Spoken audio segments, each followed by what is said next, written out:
and we are live. Welcome to this live stream, to this live Q&A here today. I'm at my home in North London. I'm Mike Blissett. I'm a coach and trainer, and it's really good to hang out with you and hopefully do this Q&A. I did start to do it a few hours ago, and at that point had a few technical issues with the internet here, and so that's why I'm doing it now. It's just after 6 p.m. here in the UK. So wherever you are, I hope you're well. I hope you're having a good day, had a good day, about to have a good day, whatever time it might be in your time zone. And yeah, so thanks for showing up. Or if you're going to watch this on catch up, I appreciate you spending the time to watch this on catch up as well. I wanted to do this Q&A. I've been wanting to do it for a little while, and this will be the start of several that I do.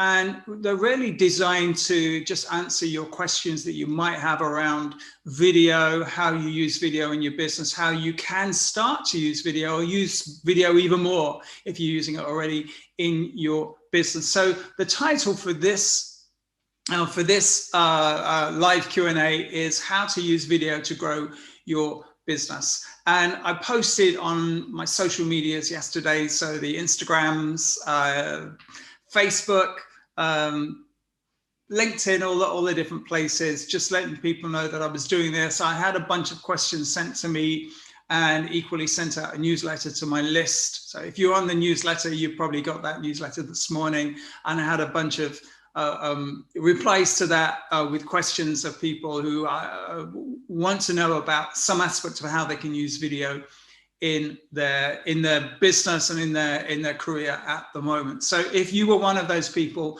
thank you. I appreciate you taking the time to send your questions in. This is live, so if you have any questions, if you're watching this live in the next probably 20 minutes, half an hour or so that I'm guessing I'm going to be here today, then please post your questions in the chat box, and I will gladly respond to that if I can and give some insight, and at least my perspective on how you can get some better results or get started wherever you might be with using video. So just to say, if you are kind of just starting or you're thinking to start using video, then sometimes confidence can be an issue and feeling nervous in front of the lens. And if that's you, I completely get it. I've been there, I've done that, I've got the t-shirt too. If you've ever been aware of my story, I started life with a stutter, with a stammer. It was a really bad one. I couldn't say my name until I was in my mid-20s, and just having conversations and just making myself heard was a big issue. And so even though I got over that, obviously, still confidence was a thing. And so when I started to want to promote my business and provide my skills and services as a coach and a trainer online, then of course the confidence came back, and I had to work with that.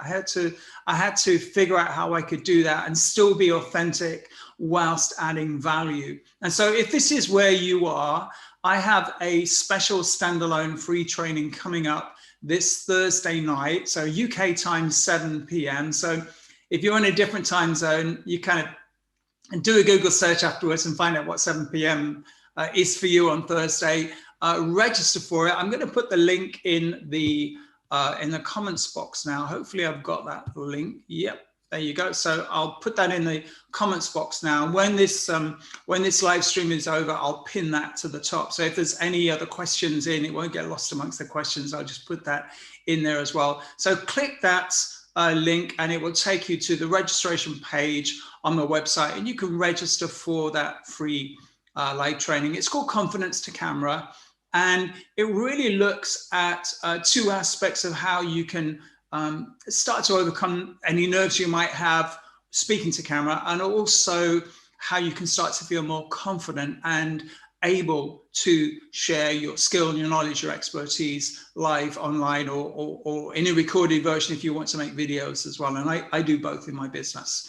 So I think the two areas that I'm going to share on the training on Thursday is, number one, some frameworks, some structures that you can hang your information on, so that when you come to either go live to the camera as we're doing now, or whether you're recording and you're going to release it as a blog or a vlog or a LinkedIn or a Facebook video or Instagrams or whatever it is, or whether you're filming content to create an online program, as I did as well, then it's a framework that you can hang your information on. I use it for every video and every live that I ever do. And I've shared this with so many clients and so many business people along the way when I've been training, and it works. And so I'll be sharing that with you, that framework, on Thursday night in the live training, Confidence to Camera. It's live, so you can ask me questions there as well, and that's cool. I like that. That's a good thing. And then equally, the other side of almost like the coin, the two sides of feeling more confident when you talk to camera. One is having frameworks and actual structures that they enable you to share your content. And the other one is, of course, the experience of how you can get the experience and actually practice and do it and create your stories and your presentation styles and all this stuff. So I'm going to be sharing some ideas about how you can do that as well. So that's on this Thursday night, 7 p.m. UK time. So if you're in a different time zone, as I say, just kind of figure that out, see what 7 p.m. is for you and wherever you are in the world, and you are more than welcome. I'm looking forward to seeing you on the webinar this Thursday, 7 p.m. It's called Confidence to Camera. So I did say that this live stream today is, it's really the title I'm looking at here on my iPad is How to Use Video to Grow Your Business. And I should have put online on the end of that, how to use video to grow your business online. Because I think the reality is, over the past, certainly the last year, we're just coming up to a 1-year anniversary here in the UK. It's a 1-year anniversary since we started this whole journey, this whole COVID pandemic crisis time that has just impacted all of our lives, how we live, how we work, how we are communicating with each other, and that I think it's affected everybody. And hopefully you have remained safe, and everybody you know and love is as well. And I'm thankful that I'm okay, and I've been okay through this last year. But equally, this year has been a sea change, I think, for everybody. And so I think if you are in a profession where you ordinarily would be working with people or working face-to-face with clients or customers or groups of people, whether you're a coach, a trainer, a speaker, whether you teach yoga, piano, dance classes, whatever you do, and these are just some of the kind of people I've been working with over the last year, suddenly that has changed, because at the moment, depending where you are in the world, you can't deliver that live for real in the room anymore. And I've been the same place in that most of the coaching I did was face-to-face. I'm also a trainer. I worked with organizations and in businesses, delivering presentation skills programs. And I'm also a professional speaker, speaking at conferences and meetings and things around the world. And then suddenly, here I am on the dining room table, and we're under lockdown. And so, as I say, even my world, and I think everybody I've talked to over the last year, that world has changed. So it really is that, for the time being, the only game in town, if you want to communicate and share your good stuff with your clients and customers, is video. Now, hopefully you've got a website or a social media, Facebook, LinkedIn, whatever it would be, and you can have blog posts and newsletters, and that's good. But equally, to communicate with people and share your, whatever it is you share, I think video, there is no substitute for that. And there's so many statistics, and I'll probably mention a few of them on Thursday night in the live training, that just support how much video in business and people like you and me have really adapted and really provide that expertise in a business context. So much more over the last year. And it just means that even when we get through this, and I'm an optimist, I think we will get through this, and life will return to some sort of a new normal. Still, in the time that we've been living through this pandemic, we'll have built up that new, almost like a new muscle of doing a version of what we used to do face to face. We'll probably continue offering at least part of that online, or depending on your business, probably a significant part of that will remain online as video. And it just means that you can reach more people in more places and make more of a difference. And from a client's point of view, a prospective customer's point of view, it means that they can also potentially work with you. Whereas before all this, if you only offered your dance classes, yoga classes, Tai Chi, coaching, whatever it would be, it probably would have been in your city, in your town, in the place that you are. And people wouldn't have flown in necessarily from other countries, especially long haul from other countries. And yet now, when I'm delivering my training, I did one yesterday, and I had somebody in Australia, which is literally, I'm in London, this is the other side of the world, in Hong Kong, in Dubai, United Arab Emirates, in Europe. And so lots of different time zones going on there. And what we can all do with Zoom or Teams or Skype or whatever platform you use, we just have that facility, or YouTube Live that we're doing now, we have that facility to almost like reach over the miles and still be able to make a difference. So even though these are different times, even though the world has changed and it's really challenged us, I think what is coming out of that, or what has come out of that with regards to you and I being in business, is that we built up that new, almost like that new muscle, that new habit of being able to provide what you do over the miles via video. So that's what I'm going to be, as I say, covering in more depth on Thursday night. But equally,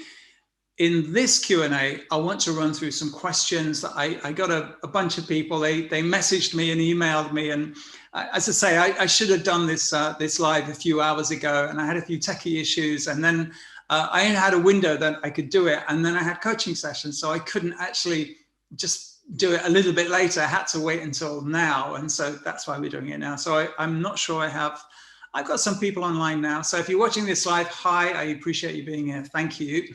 This is just to fill you in there, if you're just joining me, this is a YouTube Live, a Q&A, a live Q&A, and it's how to use video to grow your business online. So if you've got a question regarding that, and if you think I can be of any help, then please post your questions in the comments box. I would gladly respond to your question if I possibly can. So please feel free to stick your questions, to post your questions, type your questions, whatever way you want to say that in the comments box. I will gladly respond to that. So these are the ones that I printed out from before, when I should have been doing this live, I don't know, 3 or 4 hours ago.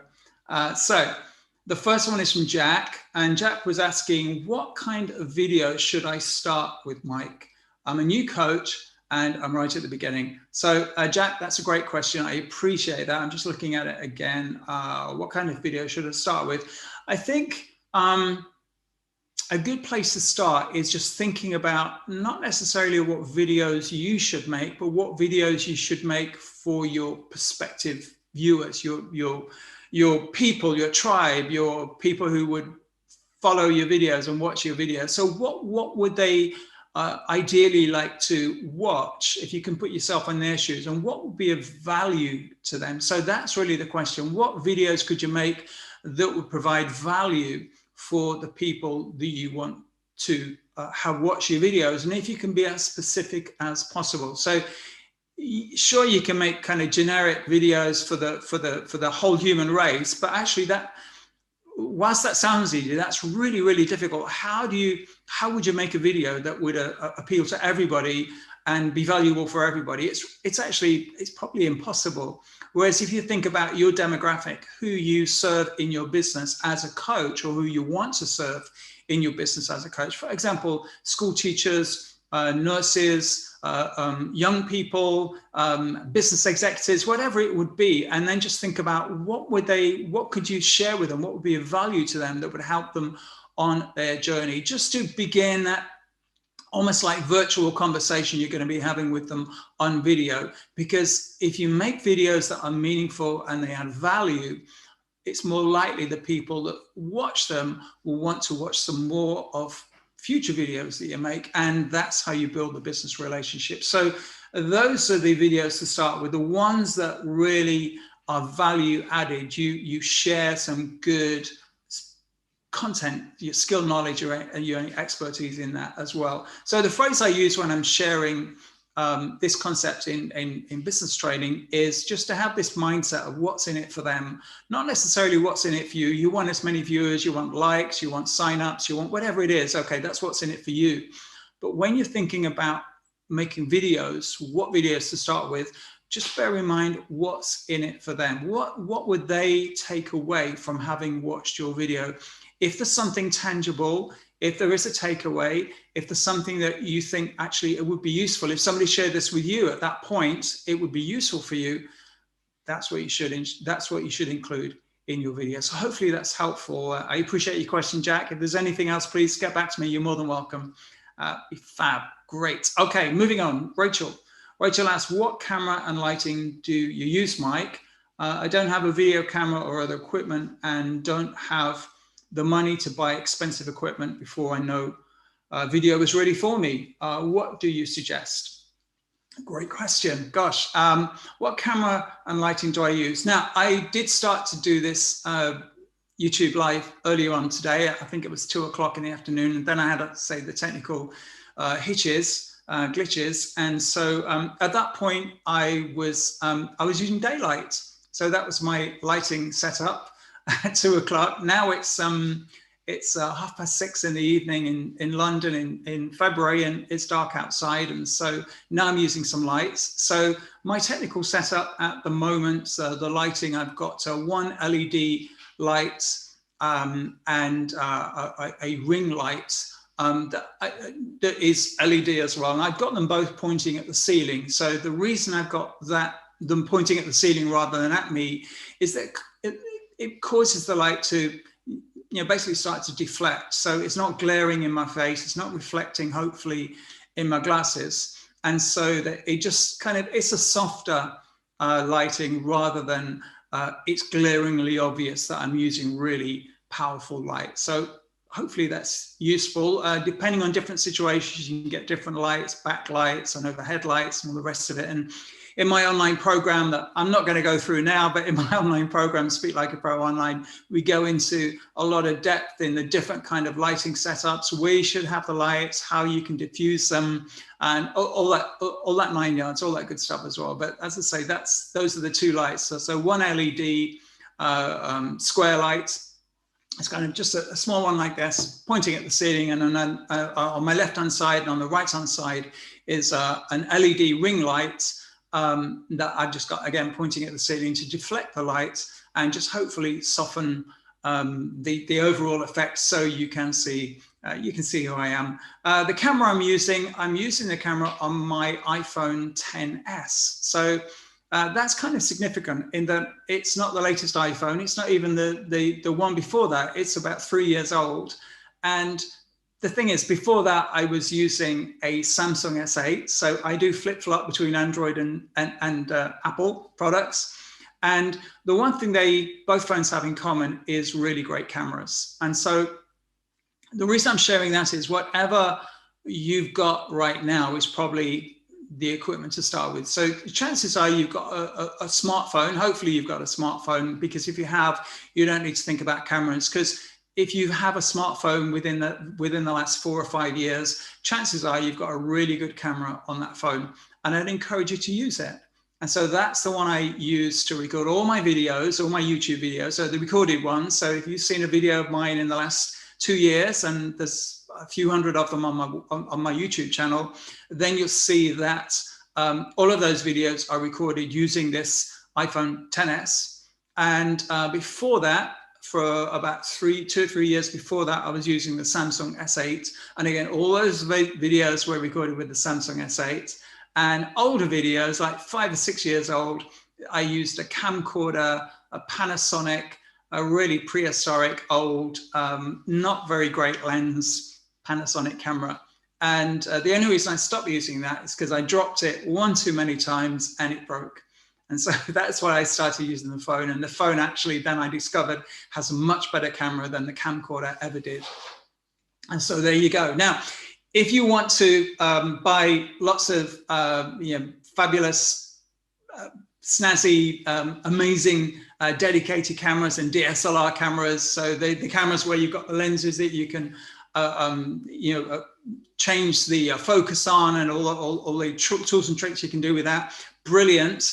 But do you need that to make great videos? Well, no, you don't, because the most important thing in your videos is that you include great content that people will actually find useful and be able to take away and utilize. Remember, it's what's in it for them. Now, as you become more experienced, and depending what you want to do, and you say that you're still not sure whether video is the vehicle for you and you want to include this in your business, as you go on, if you decide you do want to use video more, then you can continue using your smartphone. That's what I've done. Or then you can start looking and exploring and maybe renting and trying out some other more dedicated cameras if you want to produce particular effects and faded backgrounds and whatever it is that you might want to do in the future as well. But it really is starting with what you've got. I think that's a main thing to bear in mind when you're thinking about getting into video. I can see I've got a few more people watching this stream now. I appreciate that. It is going out on YouTube Live, also on Zoom and Teams, and there's a couple of other groups watching this as well. If you've got any questions, if you just joined me, this is a Q&A, a live Q&A, how to use video to grow your business online. If you've got any questions about that, leave them in the comments box and I would gladly get back to you.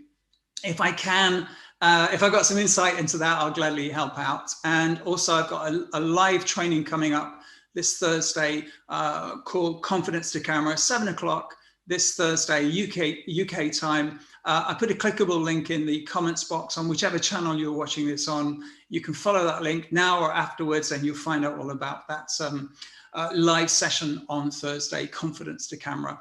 Okay, so let's move into the next question. This is Ali. And by the way, if you're enjoying this live stream, if you can give me a like, I see I've got 1 like already. I appreciate that. Thank you. That thumbs up, I really do appreciate that. Apparently Google and the analytics like it as well. I like it as well. So if you can give me a like, that would be super appreciated.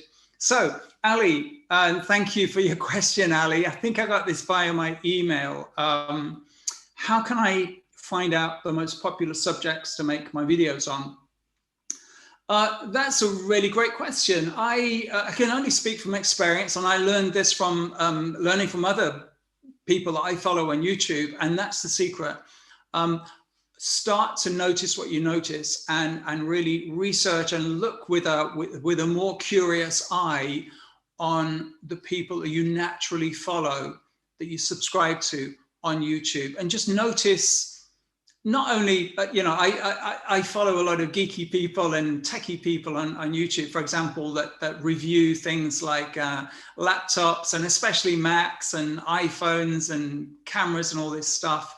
And whilst they entertain me and I think they're fun and I think they're brilliant, I watch the videos anyway, but equally, as I make videos, I'm also curious about how they make the videos, how they position things, how long the videos are, what kind of lighting they use, so that I'm not going to copy them because I don't make techie videos, but equally, I'll be learning about how they bring their personality and their whatever it is that they bring to the camera and just seeing, okay, how could I do my version of that? So this is what I'd suggest for you.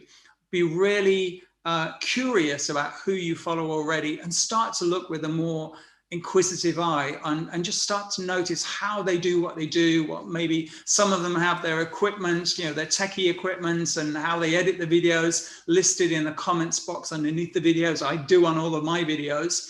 And so it means that people who maybe follow me can know that I'm using my iPhone and what I'm using to edit and what I use for B-roll and music and all the rest of it. So they can then see how that might apply and possibly help them as well. So this is what I'd suggest for you as well.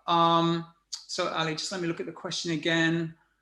Yeah, and then also what popular subjects it might be useful to make videos on. I'd look at things like Adword Checkers and just to see what phrases are popular at the moment. I know Google have, I think it's called Adword Checker or something like that. Just do a Google search and it will come up. And it will just tell you the search terms of what people are looking for real time now, today, this week, in the particular area that you want to make videos on. And so if you can include those AdWords or a variation of them in your title and in your tags and in your comments and your description, etc., for your videos, then chances are other people, when they are putting those search terms in and looking for them, your videos will pop up as one of the suggested videos for them to watch. And that's how you can attract people to your videos as well. I go in a lot more depth in on my course. I'll mention it a little bit more on Thursday night in the free training Confidence Camera as well. But that's kind of that's the surface level. And I think it's a really good place to start observing and getting more curious with the people you're already following, and hopefully you're engaged with YouTube, and you subscribe to people's channels and seek them out, and you're entertained by them. Because at the bottom line, if you're not entertained by YouTube, why can you expect other people to be entertained by your YouTube content? You got to be in it, and it's got to be authentic to you as well. And I'm sure you are, because, well, number one, you're watching this. I'm guessing you watch a bunch more videos by other people as well. So just start to notice what they do, how they present it, all the rest of it as well. It's a fun part of how to research your videos that are going to fit into your business. So thanks for that question, Ali. I appreciate that. I've got a double question here from Mike. I really appreciate your questions here. So let me just read that. Okay, I'm rehearsing for a LinkedIn video and have two questions. Okay, so here we go. Number one is, what medium do you best recommend for the video, and do you also post it on your business website? Okay, that's a double barrel. That's the first question, but it's a double barrel question. So let's see what we can do with this. So the best medium is the medium that's most applicable, the most authentic to you, and also your prospective audience. So if you make business videos, then just think about what mediums, what platforms you might use to include those, to share those videos on. So if it's business, an obvious one probably would be LinkedIn. But also don't discount Facebook. If you've got a Facebook business page, that's a great place. I know people that promote their businesses on Instagram because it resonates with their potential viewers. And also Twitter as well. So I don't, I'm on Twitter and Instagram, but I don't necessarily share my videos there, because it's nice to be there, and I do engage and I follow people, and it's fun, they entertain me, but I don't see that as a potential vehicle to reach out to people in my business. Whereas for me, YouTube and Facebook do. So really for you, it's just thinking about who your clients are, who your prospective future clients are.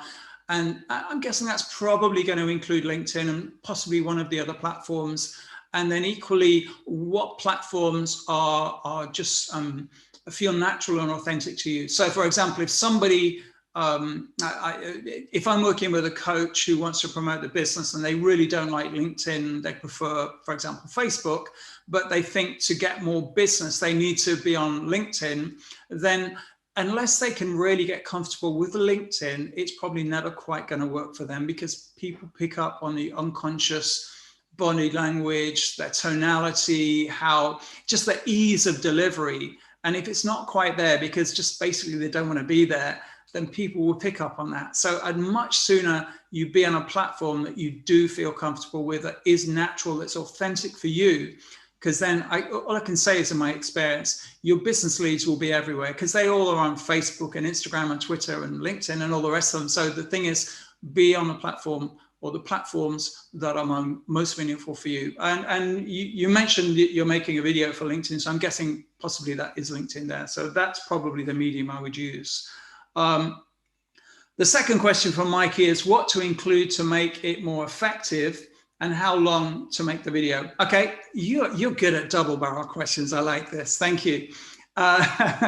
So the first part of the question, what to include to make it more effective, I think I mentioned with Jack and probably Rachel earlier on, and probably Ellie as well, in that where I've been coming from for my videos for a long time now, probably about 4 or 5 years, is that I start from a place of, what can I share that will be of value to the people I want to watch? If I'm just making it because I want to promote me, there's a time and a place for an ad, but I think making a video that really does add value is much more likely to be impactful and bring opportunities back to my business than just making an ad that tries to promote me.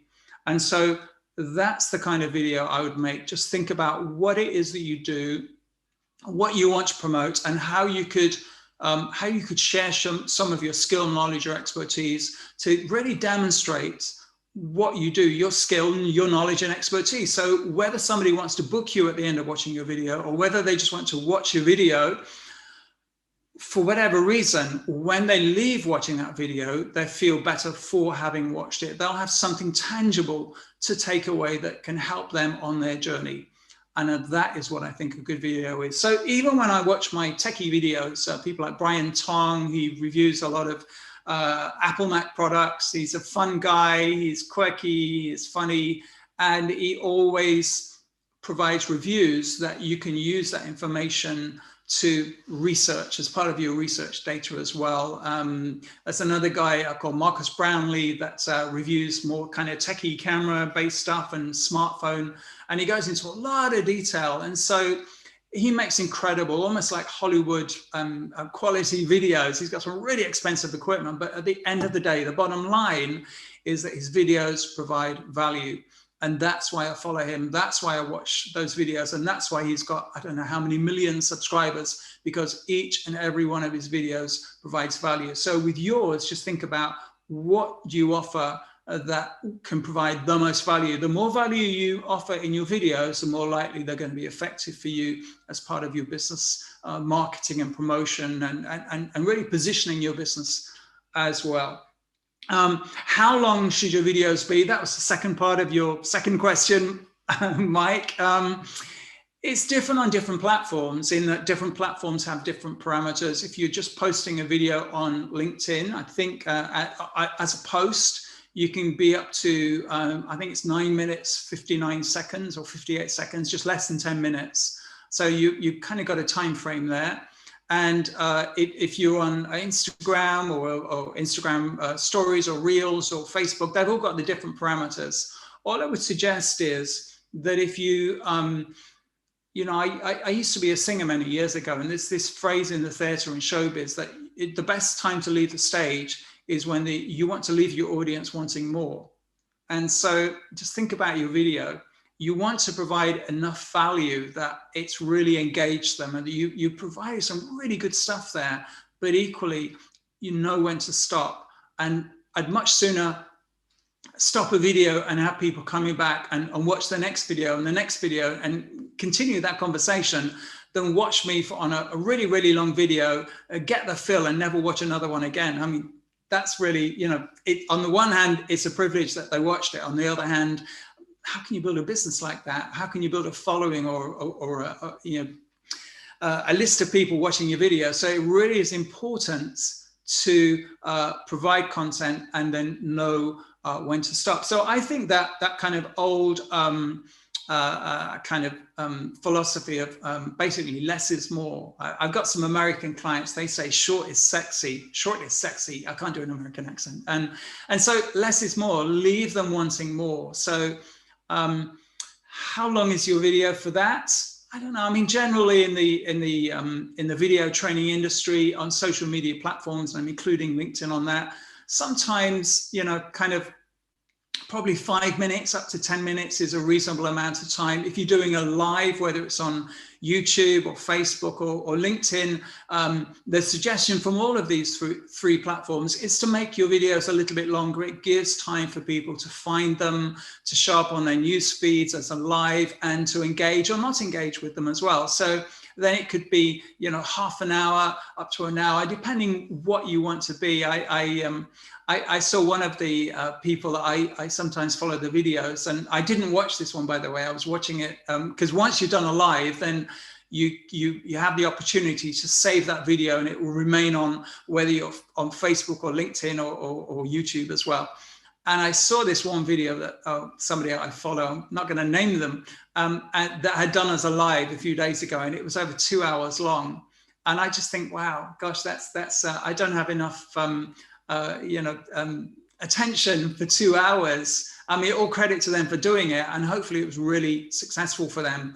But I'm just thinking, again, it's what's authentic for you and what's authentic, what's achievable for the kind of people that you want to engage with your video. And there's no short way around this. It's about doing it, researching it, looking at your, things like the analytics and the viewing figures, how long people stayed watching your videos, at what point they dropped out, and then slowly by doing it, finding that happy zone, that happy spot, the happy length of time that your videos really do achieve the most viewership, I guess, and then just sticking with that.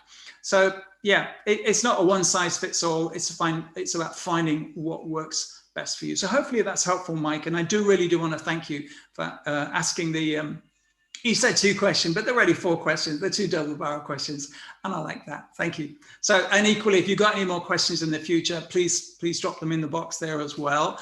Just to say, the folks that are watching, I appreciate you on this live stream. Thank you. This is a live Q&A. It's called How to Use Video to Grow Your Business Online. If you've got any questions about how to get into videos or get more from using your videos, then just pop them in the comments box, and I will read them out and address them as I possibly can during this live stream. We've got a few more questions coming up, and then I'll look to see if there's anything on the 3 platforms that I'm going out on live tonight. There is a clickable link in the what I call show notes, the comments box, and it's to a live training you are invited to if you want to on this Thursday night, 7 o'clock UK time, called Confidence to Camera.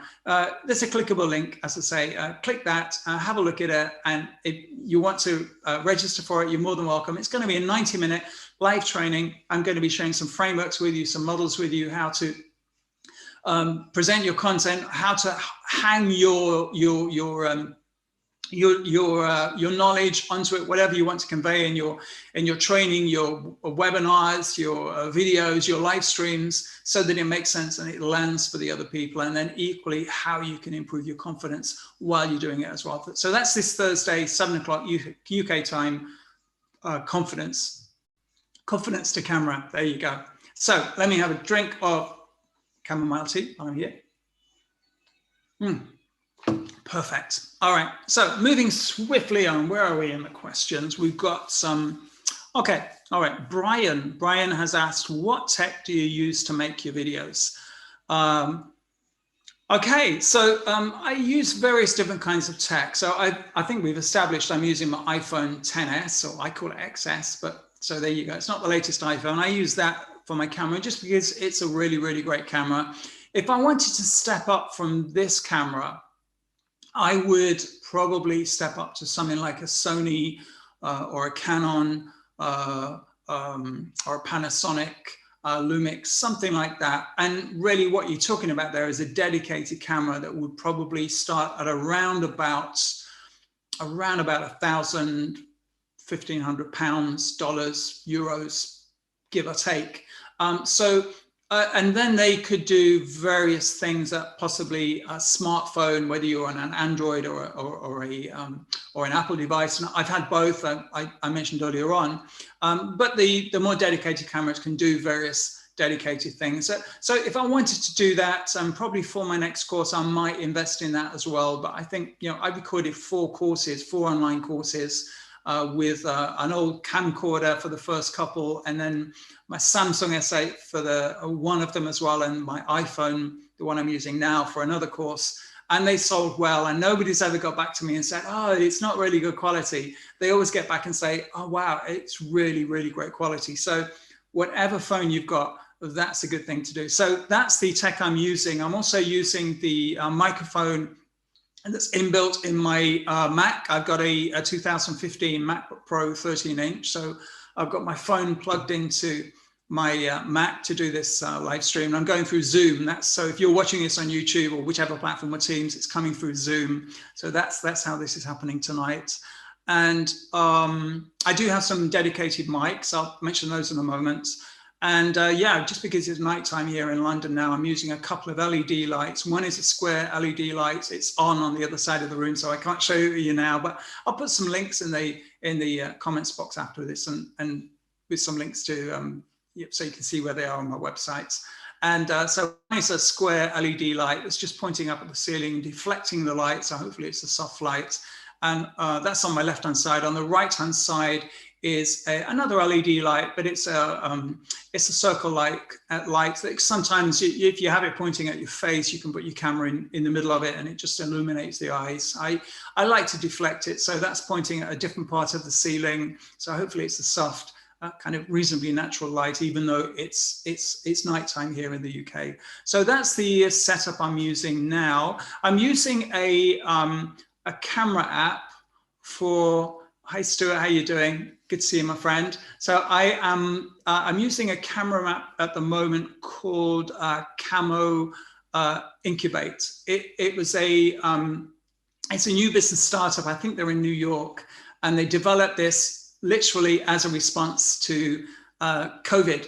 And that now we're all working from home and trying to figure out how we can get really good quality webcams when webcams are, you know, doubled and tripled in price, and they're not very good compared to real dedicated cameras. And so they came up with this app that connects your iPhone to your computer, and you get, you know, really good quality video, hopefully, and you can make the background blurry and all the rest of it. And equally, there are others that you can use for Android phones as well. And I think that's just one of the upsides of being in this pandemic, and that, you know, this kind of evolution has happened like super quickly. And it just, from your point of view, from my point of view, as a consumer, it gives us more variety. And I think that's a good thing. So that's my technical setup now for live. When I'm recording, I still, right now, I still use my iPhone, and I record videos using that. And I use a lapel mic. So that's a little mic that sits on your lapel, funnily enough, or your jumper or whatever, your shirt or whatever it is. And it's a Rode SmartLav Plus. And again, when I finish this live stream, I'll put the link just below here in the comments box as well, so you can see that. They're from, I got that, I bought 3 of them. I bought 3 of them. It's terrible to say this. They're about £50 each, so about $50, something like that. The first one I lost because they're so small, and you wind them up, and I used to stick them in my bag or the pocket of my bag or somewhere when I'd been somewhere to do some filming, and I lost it. So and I bought this from a shop, a music shop in London. So I bought it again. I bought another one. And the same thing happened a few months later. I think I left it in a venue or a client's or somewhere. I lost it. I can't believe I'm sharing this with you. You're the only one that knows, okay? And so the final one, but I keep buying the same ones because they're really good mics. And the one I use now, I'm not using it at the moment because I'm using my microphone in my Mac. But when I record videos, I still use this SmartLav lapel mic. And I bought that from Amazon because now we're in lockdown and we can't go to the music shops and they're closed anyway. So they're really good mics. There are many other mics. You can have shotgun mics that kind of just sit above you and point at your mouth if you want to do that. You've got really big chunky mics that look really impressive and have great quality sound that can sit on your desk. And there's just lots of options there. And equally, there's a mic in your phone, on your computer, and various other lapel mics as well. It's not just Rode, there's many of them there as well. And it's finding what works for you, what fits with the setup you've got. And I think until you really establish that you want to use video for real, and then you don't need to start by investing, you know, £500 or dollars or $1,000 or pounds in an expensive camera and lighting and microphones and all the rest of it, because you can spend a lot of money very quickly and then realize that you could have made the same quality videos just using your phone. Because at the end of the day, it's not about once you've reached a certain level of quality probably on your phone, it's more about the value of what you bring to what you're saying that people will engage with, not just the quality of it. You can have the fanciest looking videos in the world that say absolutely nothing at all and nobody will watch them. You kind of get some slightly grainy, not perfect sound kind of videos that are absolutely dynamite content, and they will get millions of views. So it's just finding that happy medium for you. And that's what I mean about sharing content and using the various setups. So what else? I've got my Rodium. Yeah, that's it. I try to keep it simple. So Stuart, he said, "Hi Mike, good to see you, hear you. Any advice on how to plan out what you're filming, editing?" I'm going to talk about editing in a moment. That is the next question. I think you're synced with Cole here. More a question about scheduling rather than tools or tech. Brilliant. Okay, thanks. I appreciate that, Stuart. Any advice on how to plan out what you're filming? It depends what you mean by planning out. If you're still with me, let me know. What I tend to do is that, and I think you'll know whatever you do, that the secret of delivering content as well as you possibly can be is the planning you put into it before that. So when I'm doing a live stream like this, I'll put out questions yesterday on my social media, and I'll be checking my email feed and printing these things out just in case devices fail, so I can hopefully still do it. So that's setting myself up to succeed. If I'm recording video content for a YouTube video or a newsletter, or I'm recording a program, again, I'll probably do some research with people just to see what lands with them, and then structure a framework. And I'll be showing one on Thursday night in the training, the Confidence to Camera, a framework that I use to lay all the content on, so that when I come to actually switch the camera on and start recording, then chances are I'll make sense, and it will be as good as it possibly can be. And the final thing, and then I'll read I'll read it now actually, Stuart, still here, brilliant. Currently putting together some online courses, okay, on Thinkific, okay. What I do, what I try to do, I don't always achieve this, but what I try to do, and it's really good, is I stack content. So if you're recording videos, whether they're for a program, a course like you're doing, Stuart, or whether it's weekly videos or twice weekly videos for your YouTube channel, try to get a bunch of ideas together and then set a day aside or an afternoon aside and just book yourself out, book your diary out, so that on that time, you don't let any other distractions in, so that you set up your camera, your lights, the way you want to stand, your mic, you have enough tea or coffee on hand, and you just know that for the next few hours, and you've got all your notes and your research and your flow charts and whatever it is you want to share in your videos, that for that time, those few hours, that's all you're going to do. You're not going to go back to do retakes. You're not going to start editing. This is you in filming mode. And if there's one thing that I kind of probably would add, and one of my learnings through the years, is that I used to joke, but this is not a joke. I used to take like 27 takes just to begin a video, just to say, hello, my name is, and just to find the right way to say it. Like, I know my name, but just to do so many takes. And each time I'd stop the camera and start again. That is an absolute nightmare when it comes back to editing, because you have to listen to them all again and find the right one. And usually the first one was the right one. So what I've learned, and I've learned this from when I used to do a little bit of acting and on TV and stuff. And when they start recording, they keep recording. And if somebody goes wrong, they leave the cameras rolling. And so they've just got one take. And so that when you come to edit your videos, and I'm guessing you're going to be editing your videos because you're creating a course, you've just got one bunch of film to look at and find the best bits. And so you can cut out all the other times you didn't say what you wanted to say, and just what you get finally at the end is the pure essence, is the lesson, is the program, is the video, is the talk, is whatever you want to produce. But it's from one take rather than lots and lots of different edits of different takes you've taken. That's a nightmare. I wasted days, hours, weeks of my life trying to sort through 27 different versions of the same intro, and it's just a nightmare. So if you can do it in one take, including all the mistakes, it's a good thing. And then And thank you, Stuart. I appreciate that. Oh, I use ScreenFlow as well. Stuart uses ScreenFlow for Mac. I'm going to talk about editing in the next question, the final question I've got here. So yeah, brilliant. I'm with you there, my friend.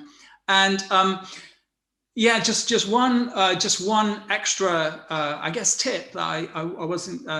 Yeah, it's just come to mind now. I didn't plan to say it, but if you are cutting your information up, so you're editing and you're cutting out the bits you want to lose, basically. I wouldn't listen straight away. I'll come back to that. But what you come up with, you've got like different takes of the intro, and then when you talk about what you're going to talk about, and then you go into the first exercise and the next story or whatever. So you've got different lots of content. And what you can do when you're editing so that it looks seamless is for each piece of film, zoom in or zoom out. That's a way that it just looks like it's a continuation rather than you just kind of plaster things together. It just makes it look seamless, because in naturally, when you watch TV or movies, people will zoom the camera in and then zoom it out again. And all they've done is they've joined content together. It was maybe filmed in different times and just got edited together. And so whether you're using ScreenFlow or Mac or Camtasia or whatever it is, that's part of the reason we do it. It makes it look professional, and it also covers up a lot of times when we need to edit, when we're just figuring out what to say, and I'm an expert at that, figuring out what I'm supposed to be saying. So hopefully that's helpful. Okay, final question. Hopefully that's useful for you, Stuart. I'm going to come back to ScreenFlow because the last question is from Cole, and Cole was asking, what editing software do you use, Mike? Okay, right. So at the moment, I'm using Final Cut Pro. I just started using that just before Christmas, so probably in late November, early December. And just because I've been using ScreenFlow for Mac for probably more than 5 years. And I know it, I think I know it inside and out. I know it from my point of view, inside and out. And I still have it on my computer, and I still use it sometimes, and it's great. And it's great for screen capture and blah, blah, blah, blah, blah. It's so, so useful. Sometimes the change is as good as the rest. And I just thought, let's just see how Final Cut Pro for Mac works, see what the differences are, see if it can do any things differently. And so that's the only reason I'm using Final Cut Pro at the moment. I'm enjoying it. It's like relearning something from a different perspective all over again. Sometimes things do exactly the same function, but because it's a different company, they call it a different thing. And so you have to learn that all over again. And so I'm enjoying it. So before Final Cut Pro, which is a Mac program, I used ScreenFlow for Mac for many years. Before that, I used to edit on, I think it was called iMovie, which is a kind of a basic version of a Mac editing software. And it worked. It was good. You don't need to spend a ton of money on editing software. It's really what you do with the editing software that will produce the good stuff. And I have worked with coaching clients who work in the movie business, and they produce movies using ScreenFlow for Mac and Final Cut Pro and Camtasia if you're on a PC as well. And I watched a movie on Netflix. I can't remember the name of it last week, and it was an incredible movie. And then at the end of it, I was looking at the who the director was and all the kind of final credits. And it was filmed on an iPhone. They filmed the whole movie on an iPhone. You've got all the different, they must have had more than one iPhone. There's lots of different viewing angles and zooming in and out and some fancy tricks, but the whole movie was filmed on an iPhone. How cool is that? Now, it doesn't have to be an iPhone. It could be an Android, it could be a Samsung, whatever. But the point is, coming back to those cameras, they are just so good now. Here's the thing. So whatever you've got, it's enough.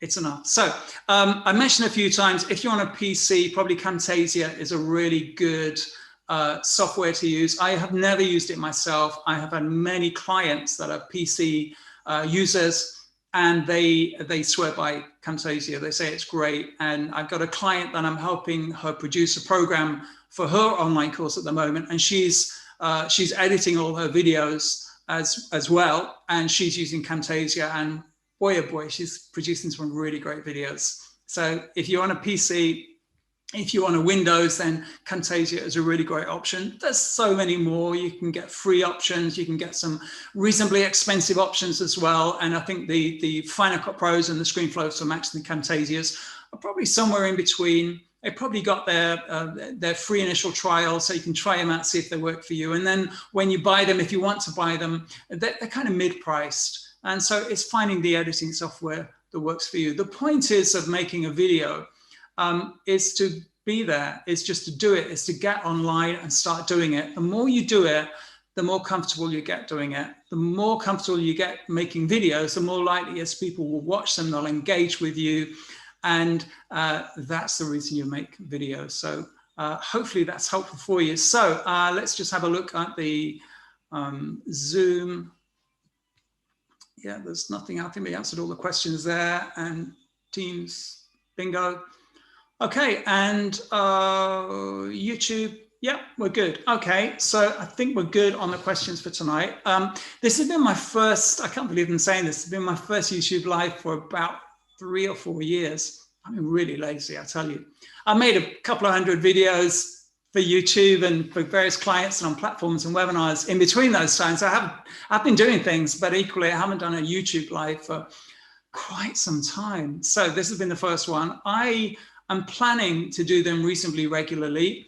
I haven't decided how reasonably regularly that is yet, but I will let you know next time I've got one coming up. And if you've got questions on some aspect of my territory is speaking with more confidence online, making better videos, showing up, sharing content, that kind of territory, bringing what you possibly formerly did offline, online, that's my bag, that's what I do. And so each time I do a live Q&A, you're more than welcome to let me know when you've got questions, and I will gladly jump in and give my perspective and hopefully help a little bit with that journey as well. So whatever you're doing now, wherever you are in the world, whatever time zone you're in, it's just coming up to, what is it? It's just after 7 o'clock here in the UK, in London. So I'm wishing you well. I'm wishing you a good evening, a good day, a good morning, whatever time you are. And yeah, I look forward to speaking with you soon. Take care. Bye-bye.